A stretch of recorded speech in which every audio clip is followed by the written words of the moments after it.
جمعیت علماء اسلام کی جو کاوشوں کا محور ہے وہ یہی ہے کہ ہمیں اخلاقی اور فکری اور جذباتی اعتبار سے ایک قوم رہنے دیجئے، ہمیں جبر کی بنیاد پر ایک قوم نہیں رکھا جا سکتا۔ یہ نظریہ غلط ہے۔ ہمیں اپنی اسٹیبلشمنٹ سے یہی اختلاف ہے، وہ ہمارے دشمن نہیں ہیں، ہمارے ملک کے رہنے والے ہیں، لیکن تمام وسائل و اختیارات کو اپنے اندر سمیٹ کر اس کا ارتکاز کر کے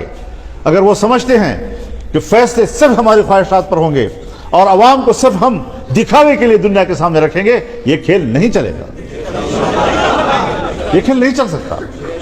سب سے پہلے میں نہیں مانتا اس چیز کو، اور جنرل صاحب، جرنیل حضرات، اسٹیبلشمنٹ سن لے، یہ فضل الرحمان کی بھی آواز ہے، یہ اس کی جماعت کی ایک ایک کارکن کی آواز ہے۔ ہم ایک ادارے کی بالادستی کو تسلیم نہیں کرتے، ہم آئین کی بالادستی کو تسلیم کرتے ہیں، اور آئین عوام کی نمائندگی کرتا ہے، اس میں تمہارا بھی ایک مقام متعین کرتا ہے۔ اپنے حدود میں رہو، اپنے دائرۂ کار کے ساتھ وابستہ رہو، ہر طرف ہاتھ پھیلا رہے ہو